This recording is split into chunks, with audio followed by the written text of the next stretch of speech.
All right, now that we've looked at how we can calculate pH using the concentration and the concentration ratio, and I emphasized that this is the formula for calculating pH, and it specifies that what you should put here is the concentration of your hydrogen ions. So don't assume that the concentration of your acid is the concentration of your hydrogen ions. Always make sure you actually calculate it. Do a concentration ratio just to be sure. So now I want to show you guys what happens when you don't necessarily have the concentration given to you, but instead what you know is the number of moles of your acid. So we're going to change it up a little bit. Here, they say, what is the pH? They're asking, what is the pH of 1 mole of HCl with a volume of 5 cubic decimeters? So once again, we don't have concentration. But we know that the formula for concentration is the number of moles over the volume. So in this case, they specified that we've got 1 mole of HCl in a volume of 5. Okay, so luckily with this formula, you can actually find what the concentration is. 1 divided by 0.5, and you get a value of 2 moles per cubic decimeters. And that would be the concentration specifically of your hydrochloric acid, guys. Emphasis for your hydrochloric acid. So now what you need to do is then find the concentration of your hydrogen ions inside of your hydrochloric acid. So this is just the concentration of your 1 mole of HCl.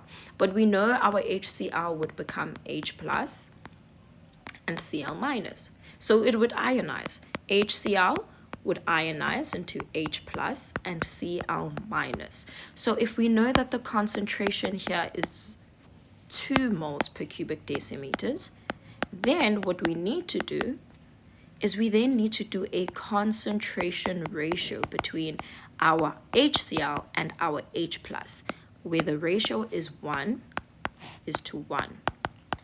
And that will then help us find how much concentration of hydrogen ions we have in our HCl. Okay, emphasis again, same example. They tell us that we've got 2 moles of H2SO4 in a volume of 5. So you can calculate the concentration of your H2SO4. And I'll be specific and say this is only the concentration of your H2SO4. The number of moles is 2 and the volume is 5. So if you then calculate this, you will get the concentration of H2SO4, which is 0.4 moles per cubic decimeters. But remember, this is our concentration of H2SO4. But when we calculate for pH, remember the pH formula is very specific.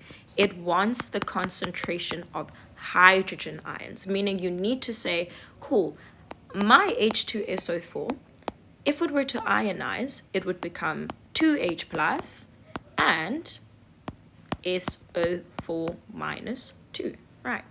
So I'll show you guys in a picture as well. The 1 mole of H2SO4 would form 2 hydrogen ions and 1 sulfate ion.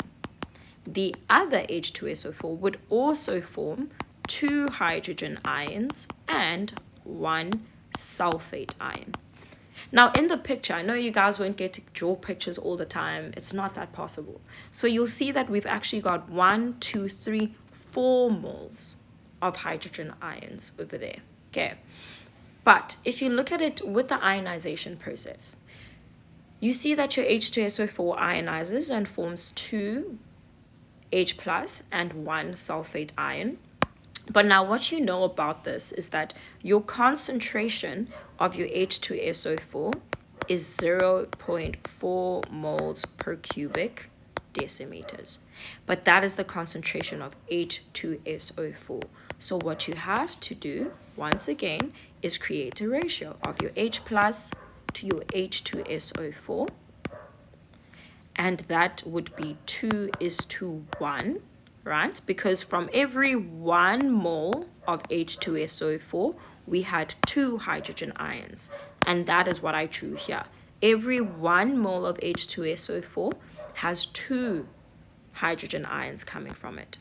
And then we know that the concentration for H2SO4 is 0.4, and then we find the concentration of H plus. So here our concentration of H plus would be equal to 0.8 moles per cubic decimeters, and that is referring to all of them, right? This is basically referring to all of the hydrogen ions that you've got here, all 4 of them. And now you can put that concentration over there. Okay. And that would give you your pH.